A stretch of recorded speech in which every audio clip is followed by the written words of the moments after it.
Mac, are we about to get a special delivery? What do you think? You think something cool is coming? I think so.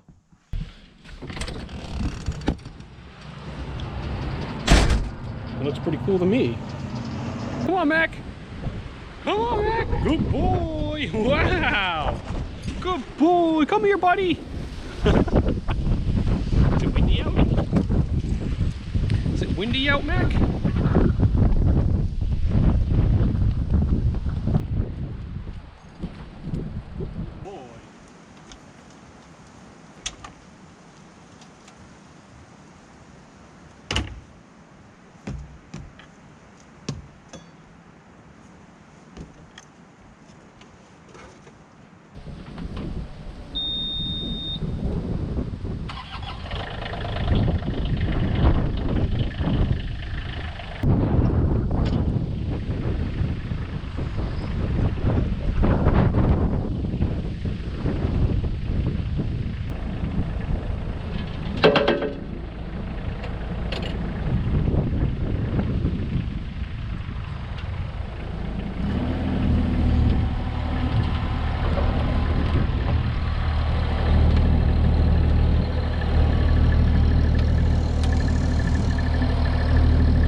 Okay, so in the flurry of getting this machine and all the exciting things to do with it, I filmed this a little out of order. So I've already done a project, as you can kind of see in this video with it, that I'll be releasing in another video.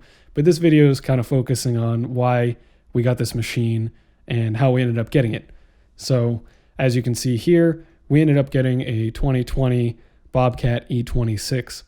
Okay, so a big reason as to why we got the excavator when we did is because my parents are renovating their house right now. And in that process, they're going to have some stuff demoed, the foundation dug, a bunch of grading work, retaining walls built, things of that nature. So it just sort of made sense that if we were also going to be doing this landscaping work and getting a machine like this would make a bunch of sense for that, we might as well invest into the machine now and have something that we can both use for that project as well as this season for our landscaping work. We ended up going with about a 3-ton machine because it's something that is easy to tow, it's easy to load, and you can get it into a lot of different properties without being too big or too heavy and having to really justify the size of that purchase. So I called all around to all the different dealers in my area. That included Yanmar, Takeuchi, Kubota, and Bobcat. And we ended up choosing the Bobcat E26 because it met the specs that we were looking for. We could get it with the cab, the dealer, and parts and service was just out of the park for us. So they really kind of fit the bill on all those fronts, and they had something in stock, and they gave us a great deal on that with the cab and an extra bucket. And thus far, after renting from them, running their machine before, running this one, I've just been impressed with how much power they have and how they perform. Now, of course, everybody has their favorites and everybody has a brand that they like the most. I'm not really partial to any brand in particular. I just look for a machine that can do the work that we want for the price range that we want, and it has good support. And I think we got all of that with this package. So I'm really looking forward to getting this on some jobs and doing some more work with it. And in this video, I'll just give you some tour of the machine, as well as running it through some paces with some items around my yard. The big thing that I like about the Bobcats is that they have a pretty spacious interior, especially the floor space, because you have the flip-up pedals and you don't have any auxiliary pedals on the floor. Everything's on your joysticks. So you can really have your feet out and not worry about hitting levers that you don't mean to, and just have everything at the control of your fingertips, which a lot of the used machines we looked at or older machines wouldn't always have, and even some newer machines don't have. Another great feature of these R-Series Bobcats is the visibility out of the windows. The pillars and all of the supports are very minimal, and you have a lot of glass, so you can really see out of the whole thing, no problem. And you also get a lot of window maneuverability. The front window comes up very easily, and it pulls the windshield wiper up with it, so you don't have to worry about that rattling around or falling into your cab space. And the 2 side pane windows open and slide just fine. So all in all, I think it has a lot of great features, and it doesn't have anything too deluxe. I mean, I don't have a radio in it or anything like that because it's just more money and I always wear headphones. And as long as we have heat and AC, and coverage from the weather and elements, that's good enough for me. So now I just need to find more projects to do around my yard with it.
Mac wants to closely inspect my work as I'm trying to do it, so it's a goon. But so far I'm very impressed with how the controls function for me anyway. I know people always have mixed results with every different brand, but I've been able to pick it up and do some pretty fine grading. Just working with the shape of the bucket is more what I have to learn because of the flat edge than the indents on it, so just learning how to use that edge better. But I'm able to trace a pretty good line with it, no problem. And I only have, 10 hours on this machine, so let's go scoop some of this dirt here because I got to get a little bit more out of the way so I can move this trailer around. It's just all mud and everything in here, and I want to get some more area for it while I'm storing this stuff. So move some stuff with a 3-foot bucket and show how that works.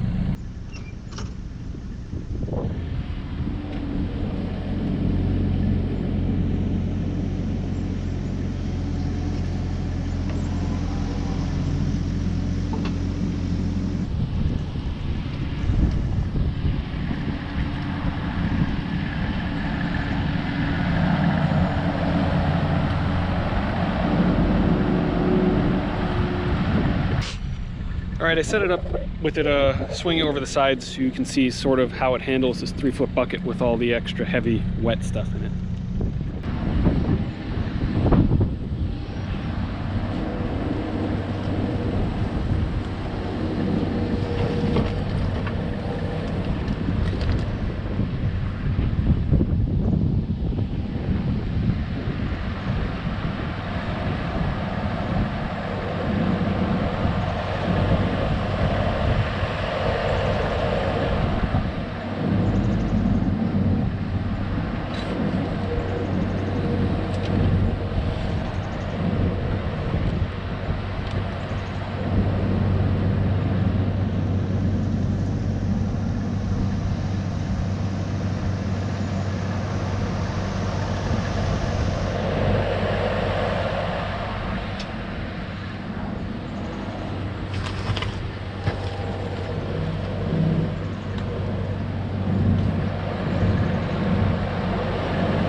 Yeah, I mean, as you can see there, I was taking scoops that were bigger than the bucket, and this is all frozen stuff. It's just soaked, so pretty heavy, and lifted it just fine right up onto the top of the file. Impressed with that. Certainly doesn't have a lacking of power for it. It's mostly just, of course, the counterweight. Now, let's go put on the digging bucket and test out picking up some rocks and logs. All right, so this is one thing I was having a problem with the first day I got it, and I just got caught up in doing this. I forgot to start filming it, but basically it's either the buckets or this quick coupler that are just really, the tolerances are so small, or they just, one of them is built slightly incorrectly, I don't know. But when I had to put it on this bucket, I had to slam it on, and then when I was trying to take it off, it would not move. Like, I was hammering it, I was hitting the machine down, and I ended up just saying, you know what, let me get some chain and just hit some shock force on it and pull on it, and that ended up popping it free. But I did load this up with white lithium grease before I put it on, and I just sprayed some more on it, but I think it gets caught right here on the front side of the bucket. Yeah, you can see where the paint is scraping. So what I might do before I put this bucket back on is just angle grind it a bit. Let's see if the other bucket fits okay.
All right, so I think it's the bucket, because that one went on just fine. Just required a little bit of pushing on it.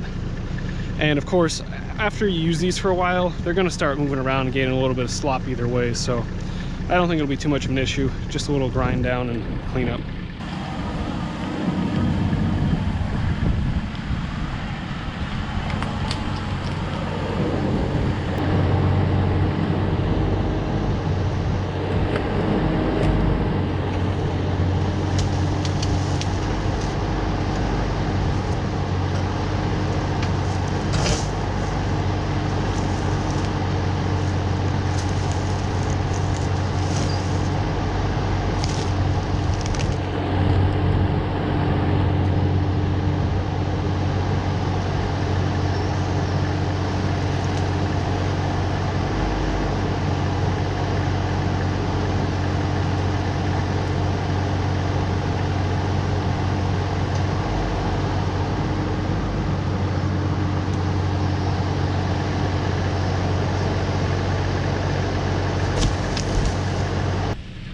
All right, this isn't the biggest of rocks, but I know the Kubota will not pick this rock up. I could only push it around.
Well, that certainly isn't lacking any power. I was able to cab swing it while it was in the bucket, and cab swing it back and lift it all the way out fully extended and still had boom power.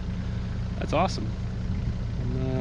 I'm pretty impressed. I mean, again, I haven't been able to try a whole bunch of these. Really, I've only rented the other Bobcat and test drove a few used ones, which I couldn't really do this stuff with, but for the size that this machine is, it's quite impressive what we can do.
Alright, so that tree came down like it was nothing.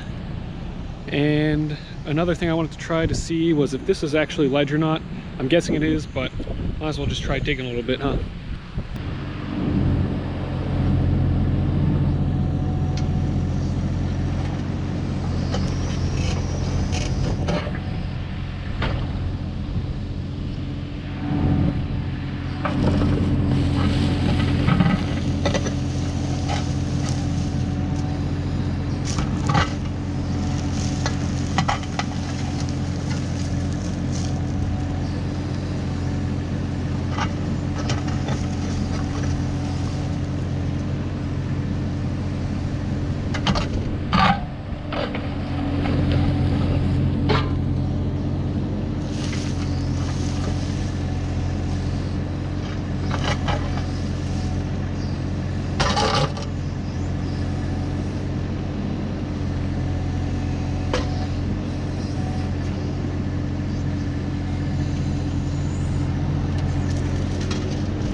so far I'm extremely impressed with the machine. I'm very happy with it, and the only qualm I have is that tight bucket. So everything's looking pretty good on it, and I'm very excited to get it on some jobs.